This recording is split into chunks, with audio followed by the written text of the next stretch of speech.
भारत अब खरीद सकता है F-35 जेट्स। भारत अब और राफेल नहीं खरीदेगा।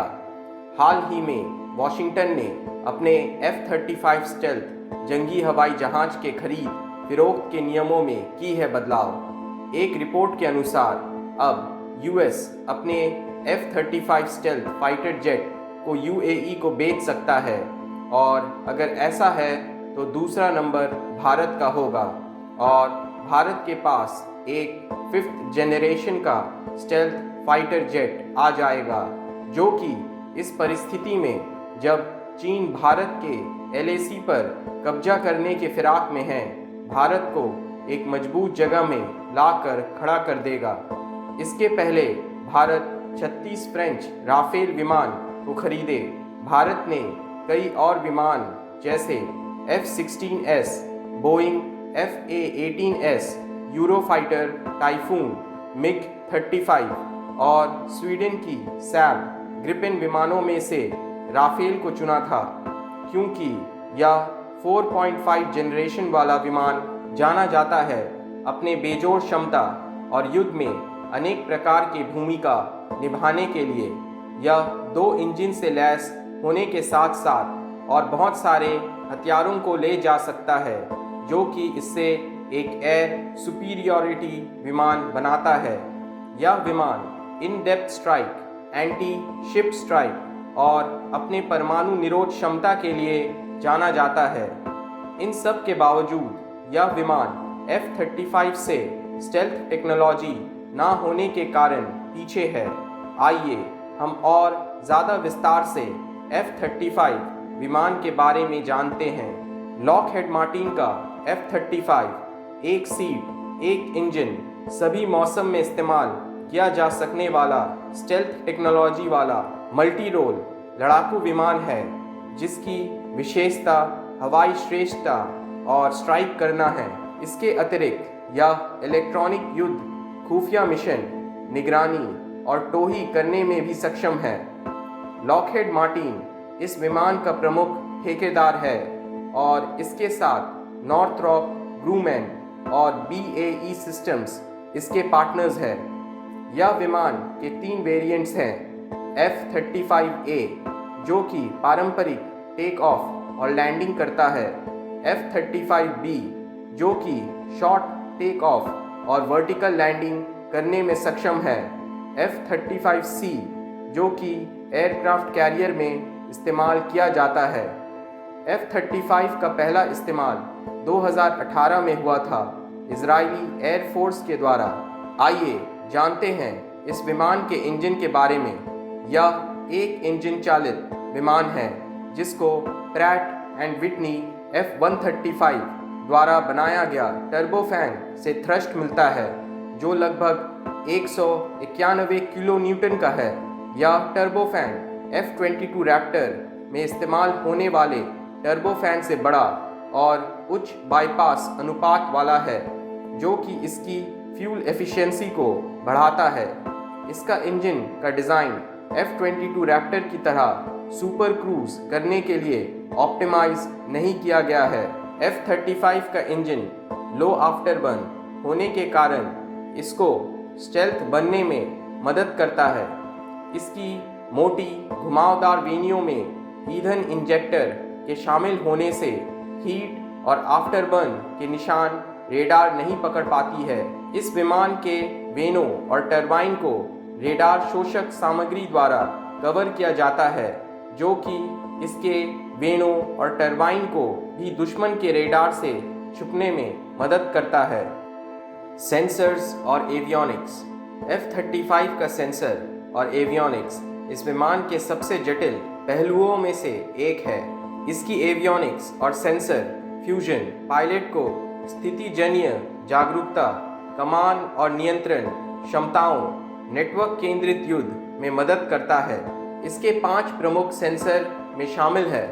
पहला, नॉर्थरॉप ग्रूमैन द्वारा बनाया हुआ active electronically scanned array radar AN/APG-81, जो कि इलेक्ट्रॉनिक स्कैनिंग के लिए तेज बीम का इस्तेमाल करता है और इसमें निष्क्रिय और सक्रिय air to air modes, strike modes और सिंथेटिक अपर्चर रेडार SAR शामिल है, जिसकी रेंज 150 किलोमीटर के अधिक दूरी वाली कई लक्ष्य को एक साथ ट्रैक करना है।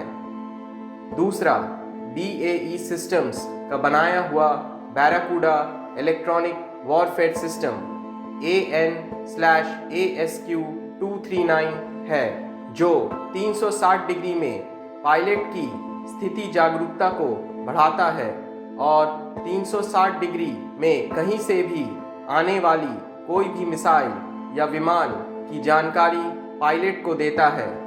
तीसरा, नॉर्थरॉप ग्रूमन रेथॉन का बनाया हुआ डिस्ट्रीब्यूटेड अपर्चर सिस्टम AN/AAQ-37 है।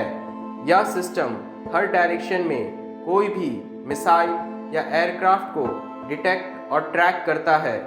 पायलट को कॉकपिट डिस्प्ले और नाइट विजन में भी यह सिस्टम मदद करता है। चौथा, लॉकहेड मार्टिन के द्वारा बनाया हुआ electro optical targeting system AN/AAQ-40 है, जो कि एक वीडियो ट्रैकिंग सिस्टम है जो युद्ध क्षेत्र के सर्वेलेंस, टारगेट को चुनने में और ऑटोमेटिक ट्रैकिंग दिन या रात दोनों में करने के लिए पायलट की मदद करता है।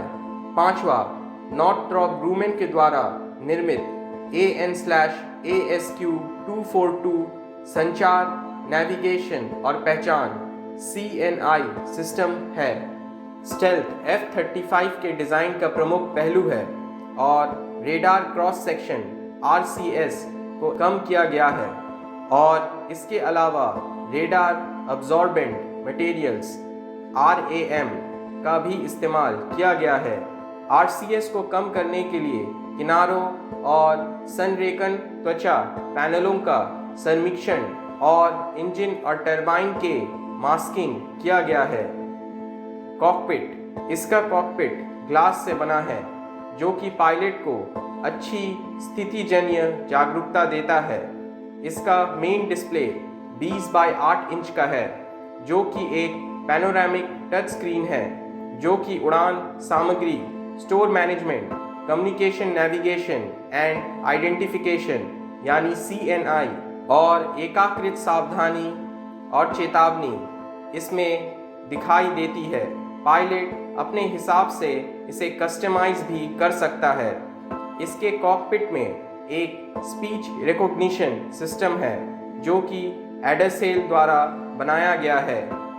विजन सिस्टम इंटरनेशनल के द्वारा बनाया गया इसका हेलमेट इसकी प्रमुख आकर्षण है, जो कि F-35 विमान को एक मानव मशीन इंटरफेस प्रदान करता है। पारंपरिक सिर के ऊपर रखे गए डिस्प्ले से यह भिन्न है।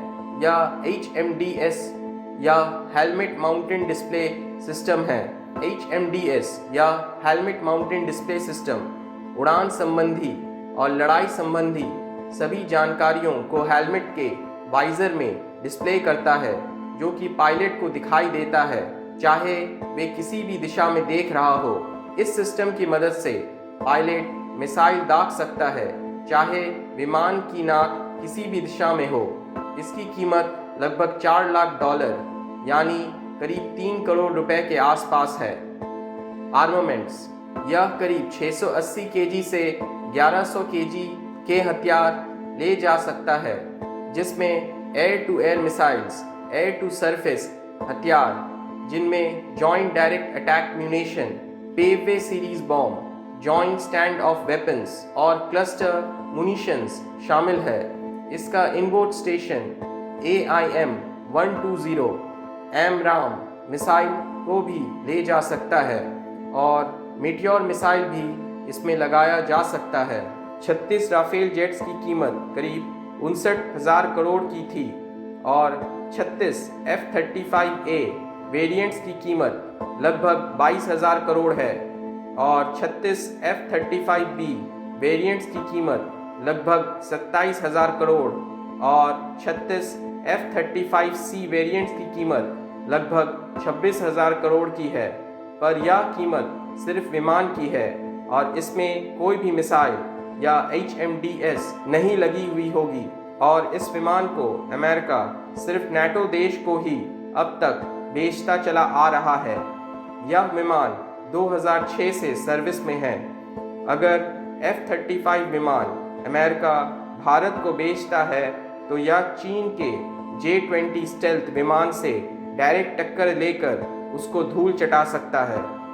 अगर आपको यह वीडियो पसंद आया हो तो नीचे दिए हुए सब्सक्राइब बटन को दबाकर हमें सब्सक्राइब करें और बेल आइकन को दबाना ना भूलें लेटेस्ट वीडियोस की सबसे पहली जानकारी प्राप्त करने के लिए।